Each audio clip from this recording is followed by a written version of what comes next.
All right. Shiny Riz Podcast. What's happening, people? Oh, man. It's been crazy since I talked to y'all last. I don't know where to start, really. I don't even know when my last podcast was, but these are intermittent.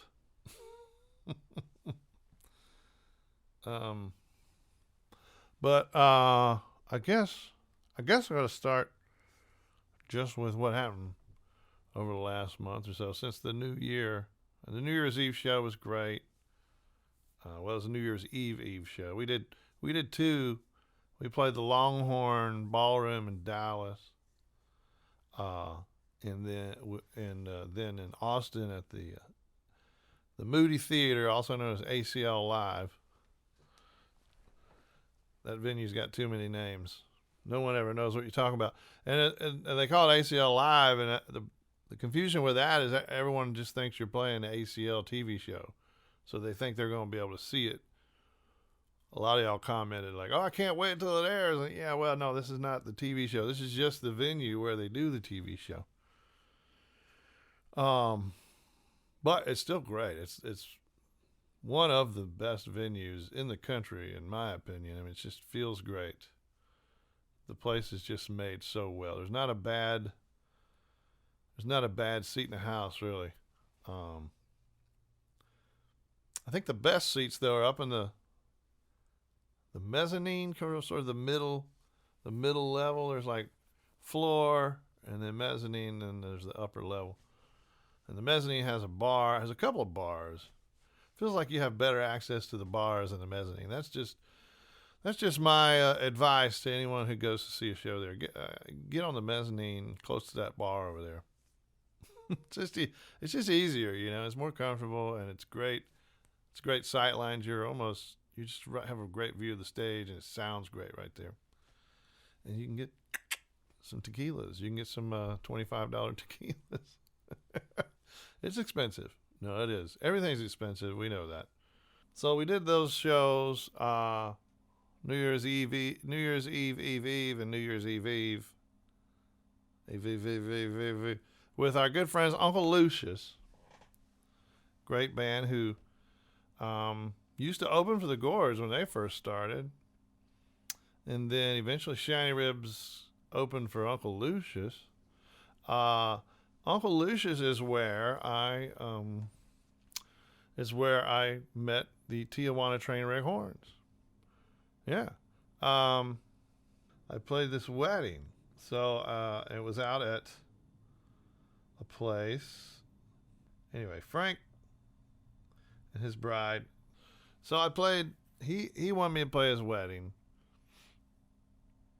And then it was out at a place called Camp Waldemar out in Kerrville, Texas. And Camp Waldemar is a summer camp for girls. And a lot of these girls go there every summer growing up, and they make lifelong bonds with each other. It's a beautiful place. Little creek going by, just really beautiful cabins. It's really wonderful. I played a lot of weddings out there. Some quite notorious weddings. I could go into. Sometime I'll go into my the different weddings I've played at Camp Waldemar. But first, about this wedding. So Frank told me he wanted me to get a horn section. He was a fan of Shiners, and he'd been listening to me, and he thought I should just have a horn section. And, you know, sure, I thought, of course, yeah, horn section would be great, but I was like, Frank, that costs money, you know. I mean, horn players, in my experience, they always want to get paid. But he said, man, I'll pay extra, whatever it is. So I was like, okay. I just took a wild guess at what it would be, and he said, okay, yeah, add that to the budget, and if you can go get a horn section. So I think it was South by Southwest or something. It was at Threadgill South over there, Riverside, and South First over there, which is gone now. But it was there, outdoor beer garden show, and Uncle Lucius was playing, and I saw they had horns. They had horns with them. I was like, oh, I wonder who those guys are. and they were good. And so I listened, walked around, checked it out. I thought, man, those guys are good. I can get those guys, Uncle Lucius's horn players.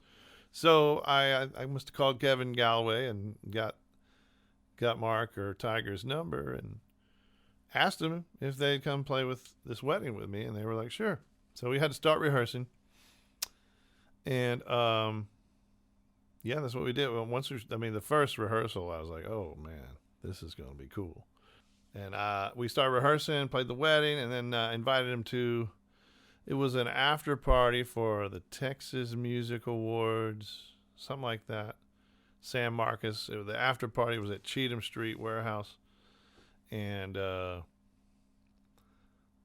lot of my friends were there. John Fulbright was there. Shannon, Cody Canada, Reckless Kelly, Cody and Willie and all them. Gosh, who else?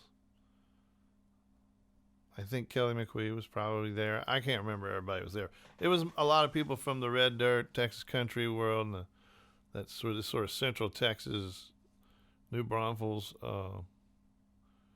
music scene. We're all there. It was great at Cheatham Street Warehouse, Kent Finley's place, and I think Kent was still with us at that time. But we were playing, and we had the horns, and nobody had ever heard us with these horns. And they were like, holy shit. It was a revelation. And I knew by then, I was like, we'd already done this wedding, and it was great. And I was like, wait till y'all hear this shit. Shiny Ribs with horns, baby. Woo! That was something, man. It really was a revelation. I remember Fulbright was like drunk as a skunk, and he was nudging over next to Winfield and trying to play along with Winfield. And Winfield was like, what the hell's going on over here? So you could say that John Fulbright sat in with us one of the first times I played with the Tijuana Trainwreck horns.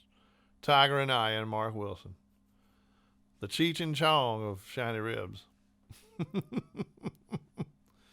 And man, I tell you, that's one of the greatest musical partnerships I've had is with those two guys. I tell you, they're just both unique people, and they've improved my life in so many ways. I've learned so much from them both.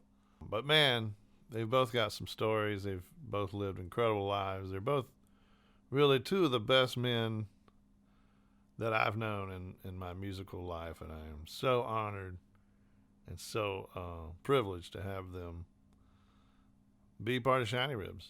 It really changed my life, changed my musical life, and I'll always be grateful to them. Always be grateful. We got a lot more to do ahead of us, and I'm looking forward to it.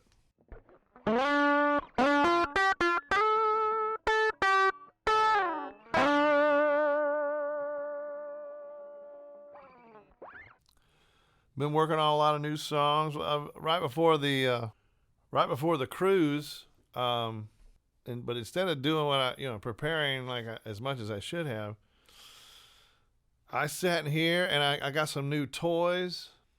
I have a lot of amp simulation pedals I've been using. So that's my new thing is amp sim pedals. If you hear people say amp sim pedals, they're like pedals,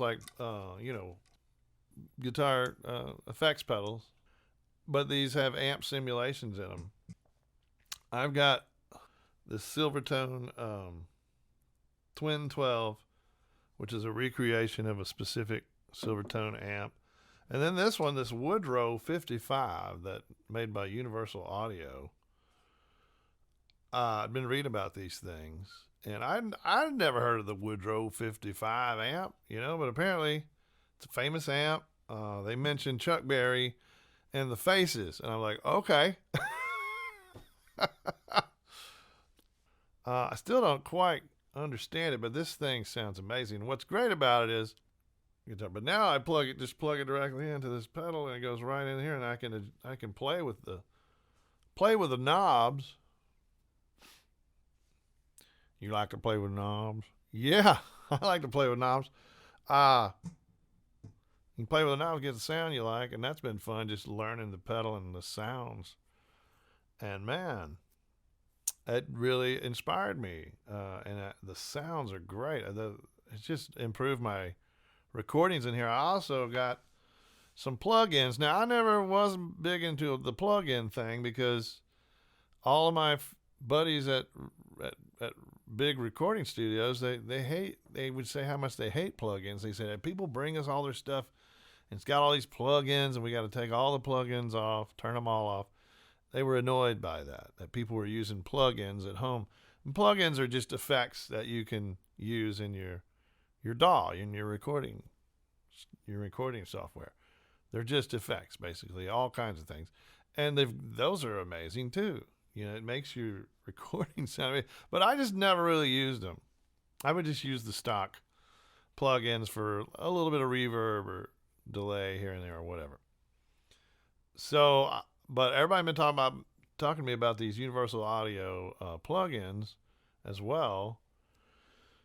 So I bought some of those, and man, oh man, it's incredible how much better it makes. That's why people use plugins, because it makes it sound amazing. It's ear candy. Because those engineers, their point was, man, we have all that stuff here, and we have the real thing, which is better. And I'm sure it is. But it's hard for me to tell, to be quite honest. I don't have a finely tuned ear. I'm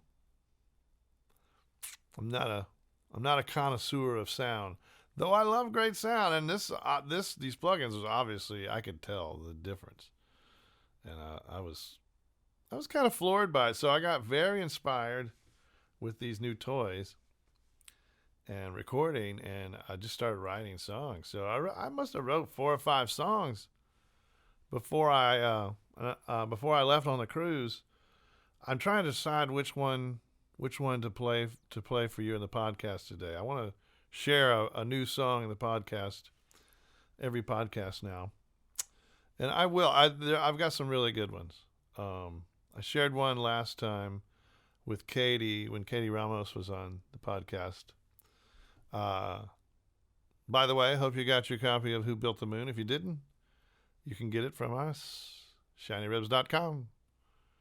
Go to the merch store at ShinyRibs.com. Get you a copy of Who Built the Moon, a children's book for the little children in your life. It'll turn them on to the moon and who built it. Okay, so this is a song that I wrote before the cruise. It's called Which Bridge. W-H-I-C-H. Which. Choice. It's basically which choice to make, we all have those choices in our lives. Which bridge to torch, which to leave alone. Which bridge to never cross, and which bridge leads you home. Oh, if I could only go back and look at those bridges one more time, I might decide to burn one.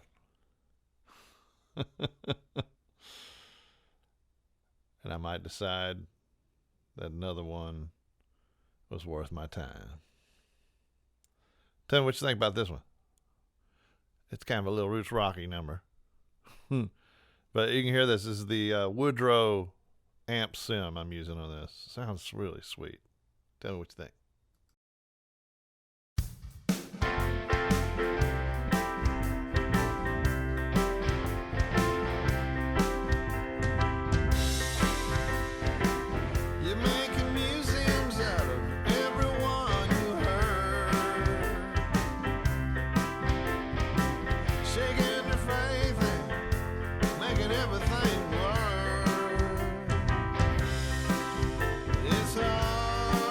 Keep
All right. Yeah, that's Which Bridge. Just a little taste of it. It's not the whole song, but get the basic idea there for that song.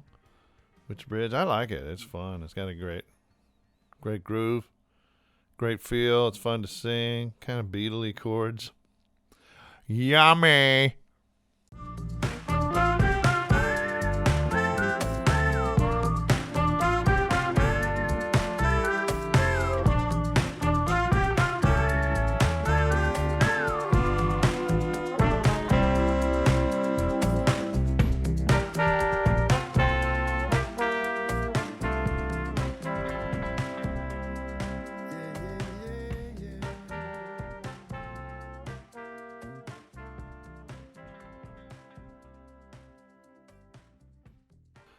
We did a little rehearsing before the cruise, just so we'd be a little ready. We had the Lucinda tribute, and maybe I'll play that too, because the Lucinda tribute we got. They gave us a song. I gave them three song choices, and my choices were "Stairway to Heaven," "Walk This Way," and "Can't Let Go." I know. This is a joke. Anyway, they gave me "Can't Let Go," so I was like, okay, that's the one. So I learned it. Just so happens our good friend Randy Weeks. Randy Weeks was Ramsey Midwood's original guitar player on his first couple of records, and mainly that first one, "Shootout at the OK Chinese Restaurant," which still is among my favorite records of all time. Ramsey Midwood. Randy Weeks was his guitar player, and there was something about those two guys, Ramsey's music and Randy's playing, that just was so great. But he wrote that song for Lucinda, and she cut it on. I think she cut it on Car Wheels on Gravel Road. Correct me if I'm wrong there. Of course, it'll be too late because the podcast will already be published before you hear it, so you can't correct me if I'm wrong. Yeah, so "Can't Let Go" was our song, and I decided, of course, I think the Shiny Ribs tradition is to rearrange the song. I gotta make it into a Shiny Ribs song, make it my own. I feel like that's the most fun of doing covers.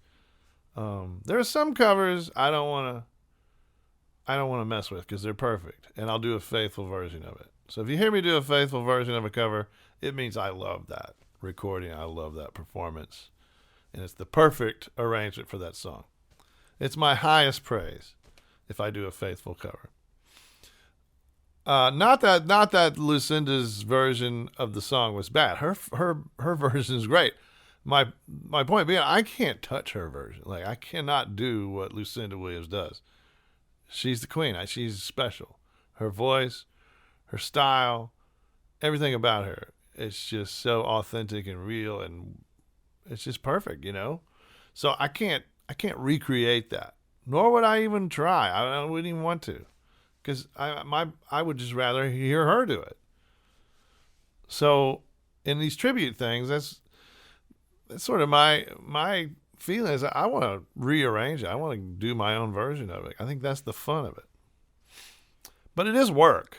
It's work, but it's work that we all love. So we had a rehearsal over here.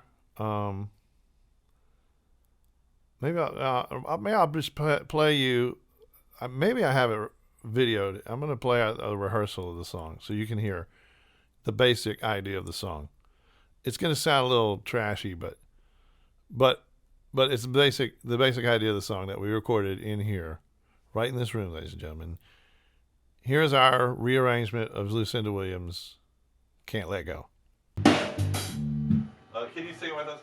Yeah. Around every corner, got something to see. Bring me right back, baby. How it used to be. Well, it's over. I know it, and I can't let go. You don't take me back when you come around. There's a star and it put me out. Got a big chain around my neck, and I'm broke down like an old train wreck, and it's over. I know it, and I can't take me back when you come around.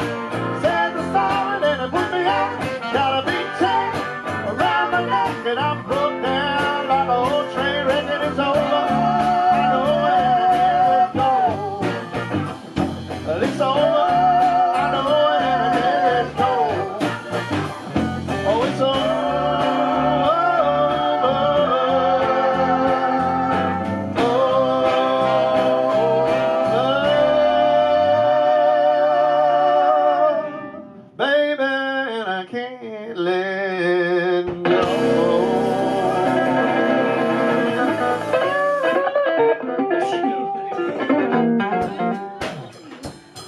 And then you'll just give us like the. I'll give you the high sign. Yeah. And then you should go and sing it right. Sing it. Oh boy. Segway City. Talk about Segway Or hoods City. of cars would be cool. Okay. What? Well, that's cool, right? So to me, that like has a Skynyrd, kind of a Skynyrd. I hear Skynyrd, Give Me Back My Bullets kind of era. Or Saturday Night Special has that sort of quasi swampy, funky thing that Skynyrd did. But we're a little funkier than Skynyrd. I was like, it's a little bit like Meters meets Leonard Skynyrd. So that's one way you can describe Shiny Ribs. If anybody asks you, well, what do they sound like? You say it's like the Funky Meters meets Leonard Skynyrd in Southeast Texas at a crawfish ball. So good, y'all. So good. Yeah, it's cool, huh? I thought it was cool. We really all enjoyed playing it. And so we rehearsed for that. And we rehearsed a few other songs. Johnny Rodriguez, great country singer from Texas, down South Texas, down the valley, had a lot of hits in the 80s. I mean, he had a lot of hits. He was supposed to be on the cruise, so I wanted to have a Johnny Rodriguez song in my back pocket. If I ran across Johnny, I could invite him up to sing the song. That was one of my goals on the boat, was to do one with Johnny Rodriguez. Now, I played with Johnny Rodriguez once before, the Gourds, actually, one night in Dallas, Texas at the Kessler Theater. It was a Gourd show, full house. Jeff Lyles, who runs the Kessler Theater there, the great Jeff Lyles, he came up to the green room and he said, hey, man, Johnny Rodriguez just showed up, unannounced.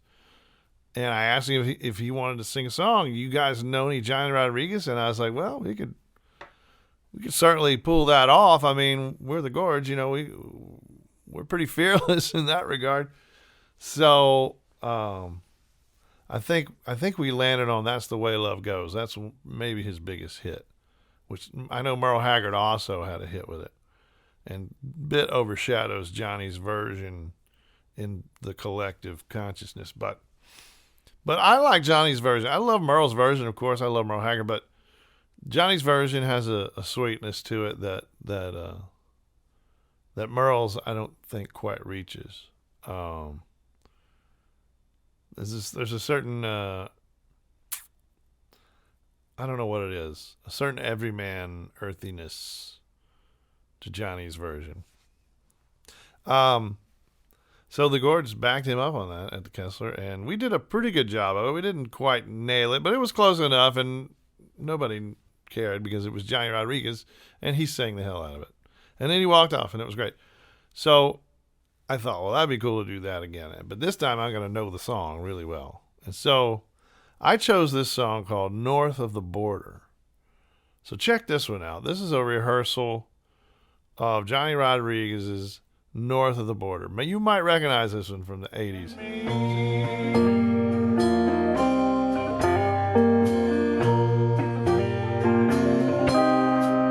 Oh, I rode into Houston, the rain was pouring down. It ain't sunny Mexico, but Lord, it's such a beautiful sound. There's a light in the window, I know you're waiting for me. And if you open up your heart one more time, that's where I'll always be. Headed north of the border, back in the USA.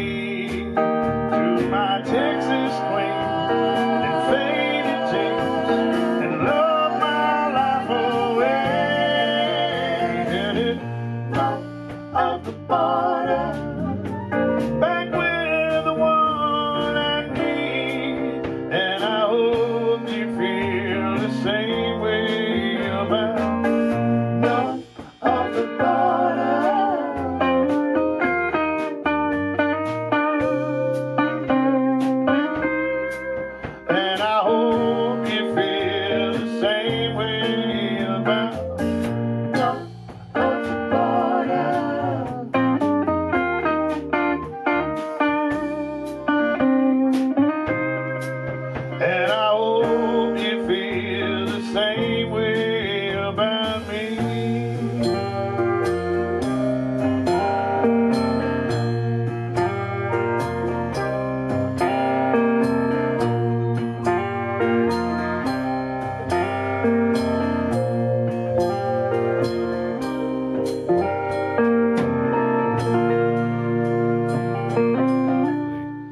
So we had it down. We rehearsed that. And we rehearsed our version of Rhinestone Cowboy, which has really been a hit. We played it in all those shows. A couple shows in Florida we did to get things tuned up before the cruise. We wanted to be at our best when we got on the cruise. So we did a couple shows before the cruise in Florida. One at Skipper's Smokehouse in Tampa, and one in Sanford, Florida, at a place called Tuffy's. Tuffy's. It's a cute little town, Sanford, Florida. It was a nice little town. More towards Orlando area, but still a little ways from Orlando. So Rhinestone Cowboy, rehearsed that too. And I've had that Rhinestone Cowboy arrangement around for years, and I tried it with other lineups, but it just never really gelled, never really worked. And so I'm glad I remembered it, because it's such a cool arrangement. It's I just base it on Doug Sum's, She's About to Move Her San Antonio thing. Chink, chink, chink. Like a rhinestone cowboy. Ka-chink, ka-chink. It's really cool. I mean, and no one expects it. It's just, it's what I love to do best. The melding of two or more musical stylings that they're far apart. They're juxtaposed, and you put them together to create something that feels fresh and new and unexpected. It's a musical surprise. And that excites you. And when I, as a fan, I mean, that's what excites me, when I hear something novel like that. So that's what we did with that one. Yeah, we did some rehearsing, and we got it all together. Played those shows in Florida. Had some great shows in Florida. We got to go back soon. There were full houses. I mean, tons of people. I had no idea I had such a great following in Florida. It's I'm a Texas guy mostly, and I've always modeled the Shiny Riffs thing. It was originally designed to be a regional touring band, and I felt like it was good enough for the Swamp Pop guys and some of us punk rock guys. When in my early days, all we did was regional touring. We didn't tour nationally too much, Every now and then we go around the country and play a few shows, but mostly we just stuck to our region, and you can make a good living that way. And you can still play original music, and you can also mix it up with covers. You can do that. You don't have to be a total cover band. I mean, that's one way to do it. And if you don't want to be an original artist, then be in a cover band. That's a great way to make a living as a musician. You can do that if you're good.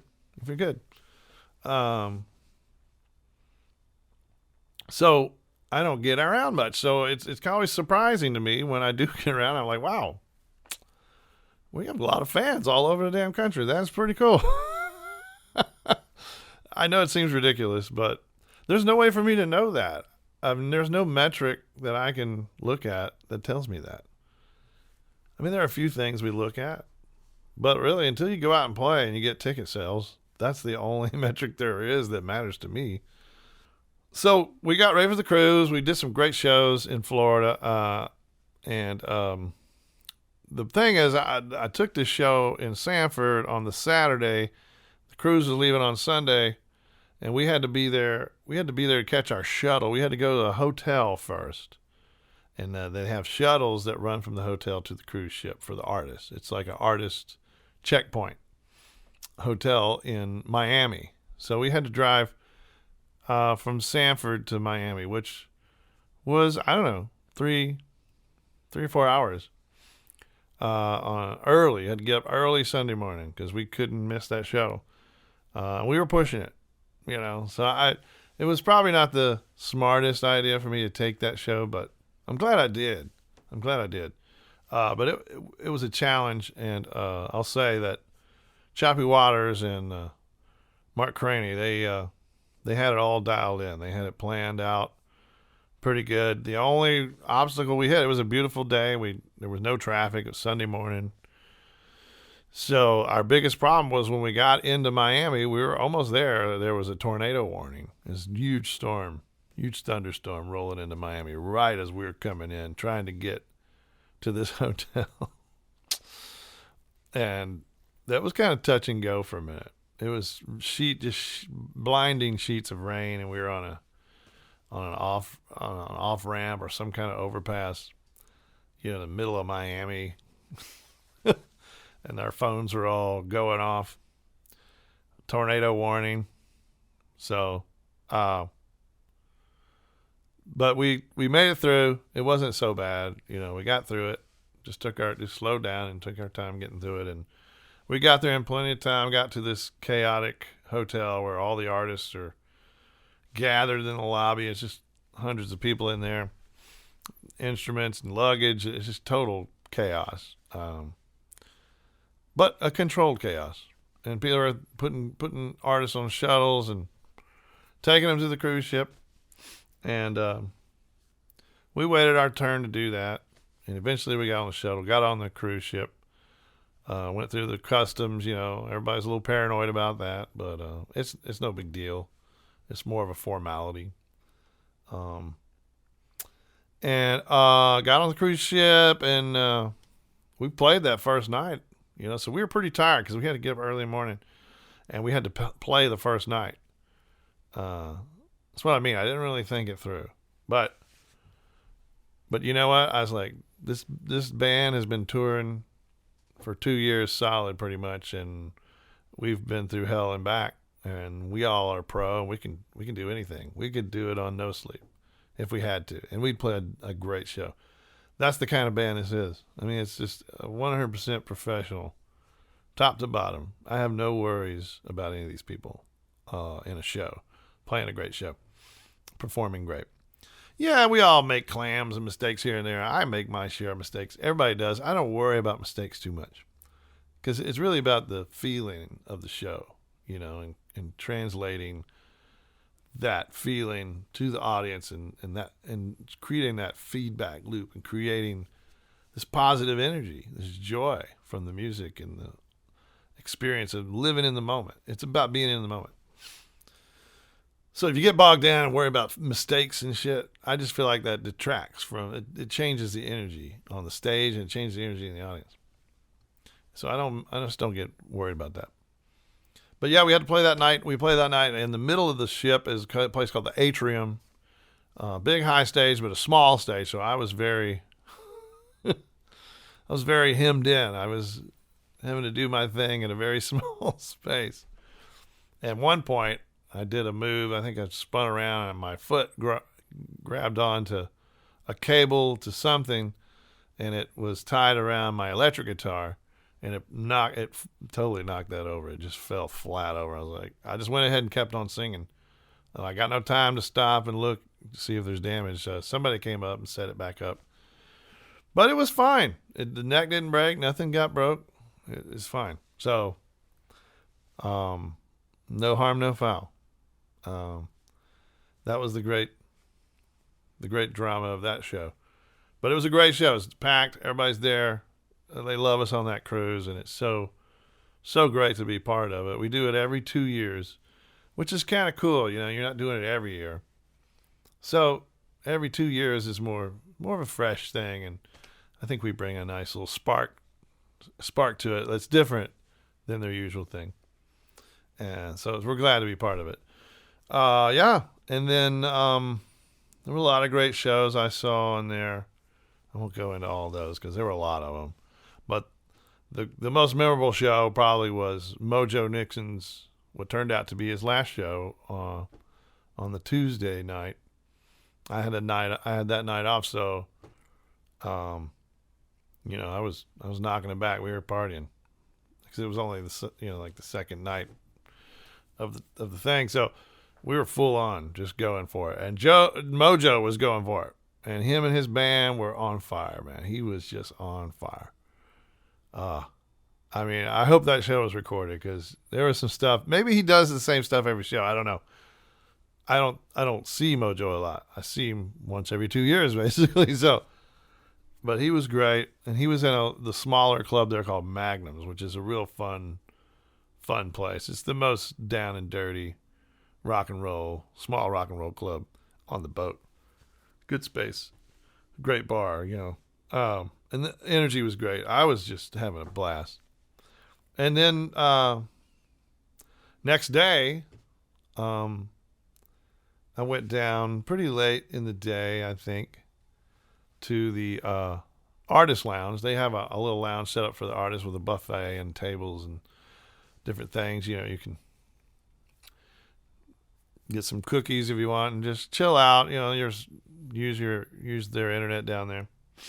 Anyway, I think I was the only one in there. It was after lunch, and some of I didn't see a lot of artists in there, in and out.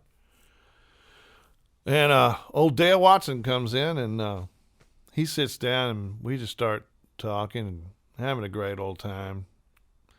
And then Choppy Waters comes in. This is about 2 o'clock in the afternoon, and asks us if we want to drink. And we were like, well, it's a little early, but sure, why not? So he started bringing us drinks, and I mean, we probably got 2 or 3 in over, an hour and a half, maybe. We were putting them back a little bit, and more people started showing up and joining.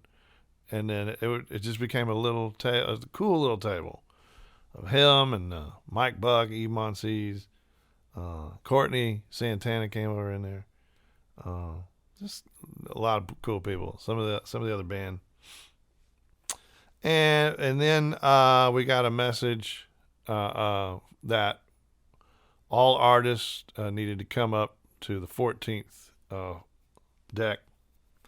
That's where kind of the upper brass of the XM Outlaw Radio, the people that put on the festival and run this whole scene, that's their suites are up there, and they do after parties there a lot. There's a nice space up there.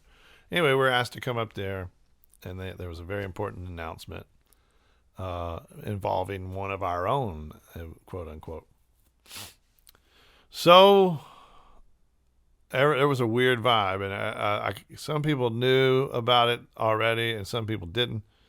So we went up there, and they officially told us about the passing of Mojo Nixon that day, just mere hours before.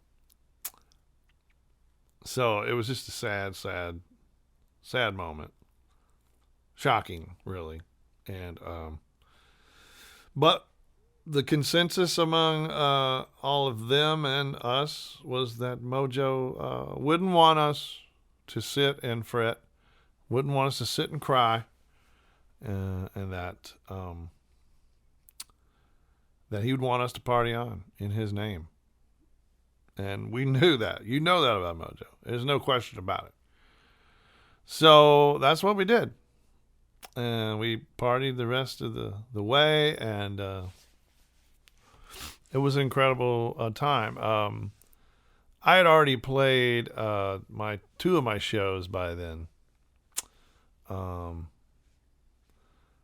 But I think it was Thursday, the next day, when I was due to play my last show, which is in the big theater, the Stardust Theater. And I decided that, talking to my friend Michael Corcoran, great music writer from around here in Austin, a longtime friend of ours, he was on board, and he knew Mojo really well, and so talking to him about Mojo, he said Mojo, he told me a little bit about Mojo's history growing up and his love of gospel music.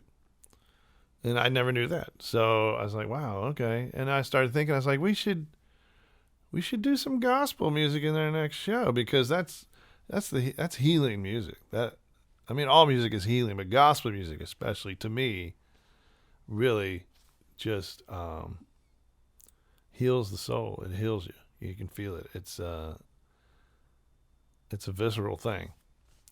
So I called on Kelly Broadway, Schaefer Yana, the Shiny Soul Sisters, the current Shiny Soul Sisters, and Eric Baker, our keyboard player. He's a great singer, and when the sisters aren't around on some shows they're not on, Eric will sing some harmonies. I was like, well, that'd be great. We can have 4-part harmony on some of this gospel stuff. So I've called him up to the room earlier that Thursday, and they were gracious with their time, generous. And we sat there and worked up a couple of really nice gospel things. And then we took it to church, and then we had a little party afterwards, and it was a great show. It was a great way to end our performances on the cruise. Before that night, earlier in the night, is when we did the Lucinda tribute. We played the song "Can't Let Go," and Lucinda was in the audience. I don't know. Somebody had told me she wasn't going to be there, and so I assumed maybe she wasn't up for it because of Mojo and all that. So I didn't think she was there. I just got bad information. Apparently she was there, and she listened. And apparently she loved it. So we did the song. We were the only full band they allowed. Like, there was a house band for everybody else, and the house band had to learn all this stuff. But I wanted to do it with my band. Nothing against the house band, but I was like, this house band, they've got enough on their plate. They've got to learn all these songs and have them pretty close to right with all these people. And that's stressful. That's stressful if you're a house band. It's hard to do. It takes a lot of mental energy and a lot of focus and a lot of fingers crossed. So, and I was like, I'm not going to give them a totally original rearrangement. I'm not going to do that. So I asked that my full band be allowed to do it, which was a trick because we basically just got to walk up there and plug in and just do it. Without any sound check, without any kind of rehearsal on the stage. So we doesn't matter what it sounds like, we just got to do it. So you don't know what it's going to be like. And I love that. It's scary as a band like us who were so well rehearsed, and we use in-ear monitors these days. I've been using those for a couple of years. So there was no in-ear monitors for us for this. It was just the wedge monitors.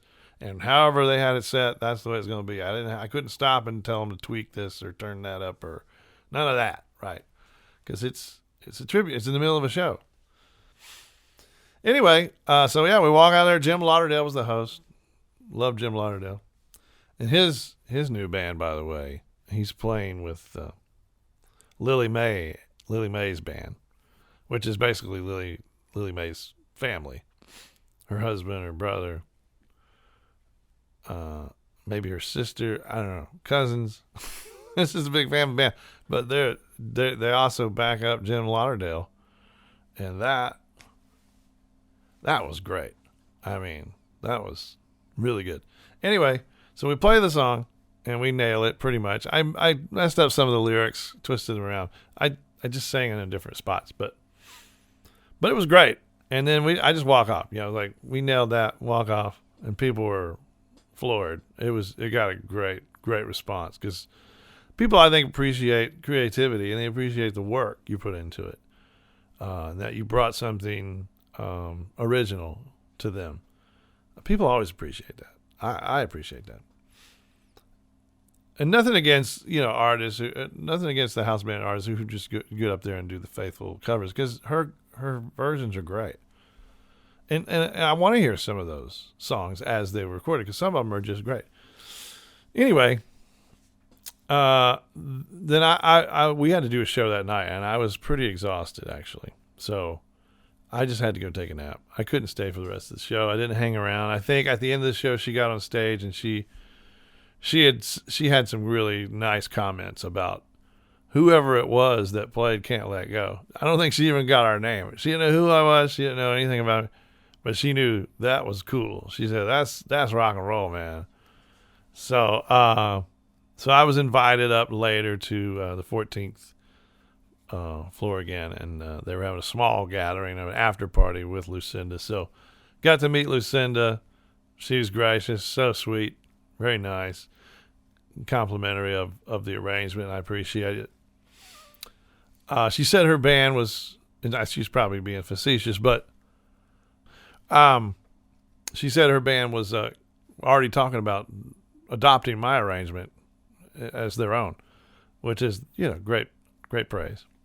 Yeah, so that was great meeting Lucinda. And then Friday, it was the last show, and it was the very last show of the cruise on the Friday at like midnight with Warner Hodges, who was, in my book, he played with Jason and the Scorchers, the original Jason and the Scorchers. And that's such an important band to me.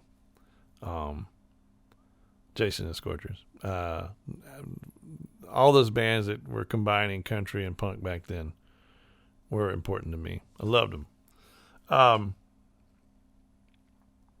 So getting to be friends with him was great.